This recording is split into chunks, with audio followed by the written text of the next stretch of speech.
Lexus ES 350. Yeah, the issue of this car is hard starting. Kasi na push button switch. So it's hard starting.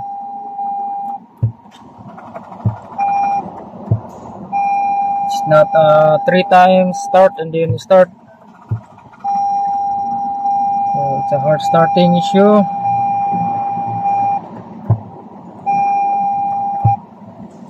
And I use this scanner trouble codes. It's startability fault. So I thought the fuel pump. Go to the activities.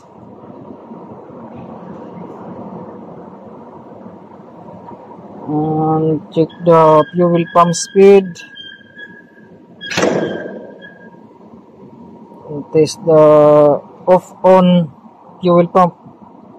So it's find if the fuel pump is weak. So let's on. Press on the switch. And then on to check the fuel pump. After 2 seconds or 3 seconds, just off. And then start. So it's not a long start. So it's confirmed the fuel pump. Just replace the fuel pump.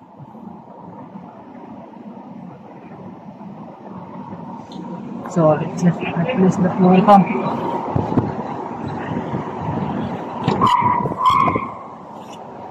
This is the fuel pump location at the back.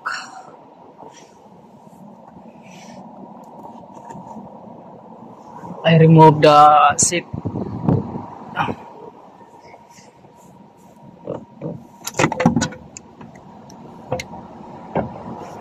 So let's replace this.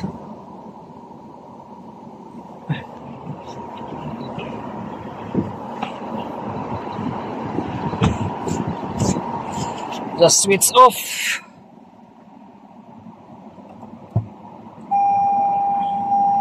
Guys, let's remove the fuel pump.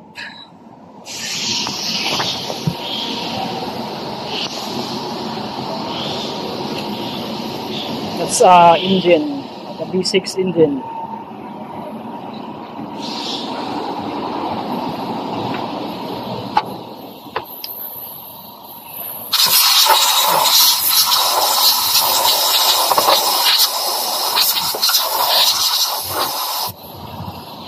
Let's remove this socket.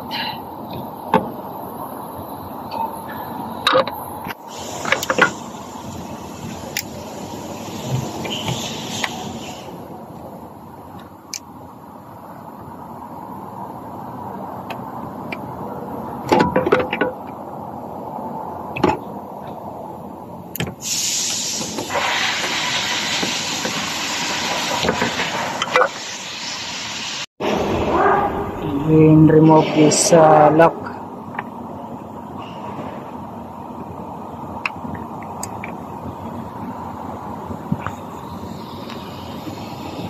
Hose from the fuel.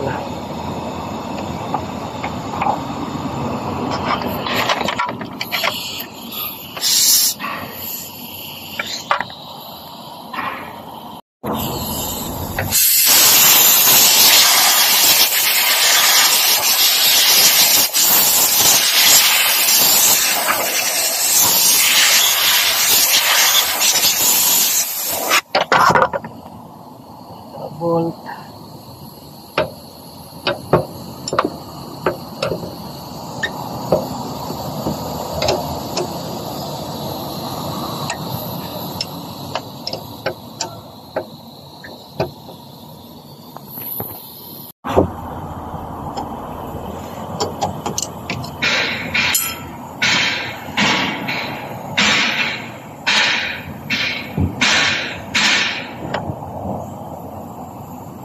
Remove this rubber.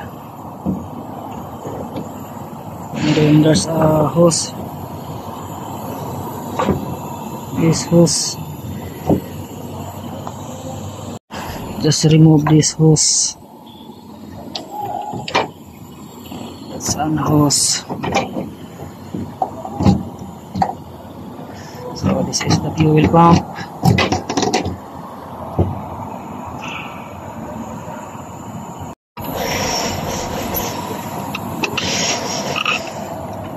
Yes, this is the fuel pump.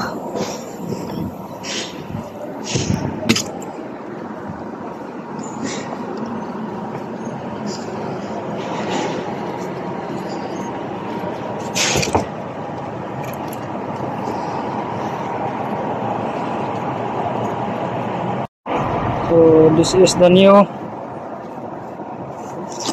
It's an original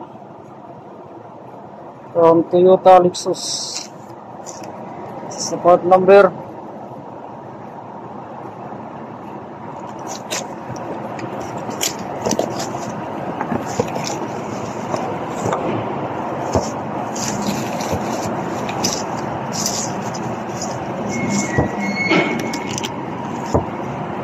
Circulator inside. Let's remove this. This is a new one.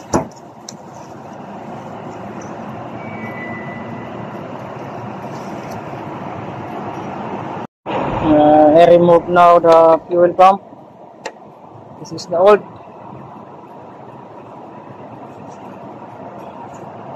This is the new. So it's the same. Install.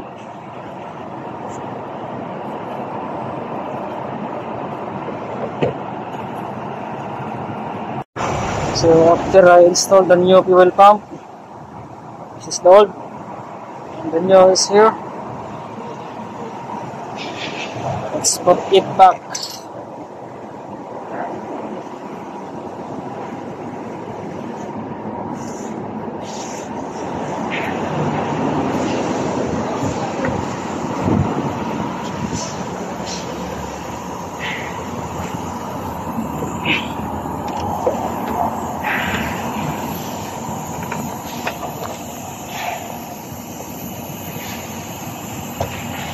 Guys, it's done.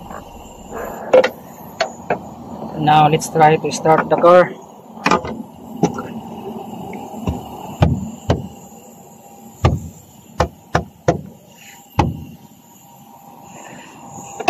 Let's start the car if the problem is solved.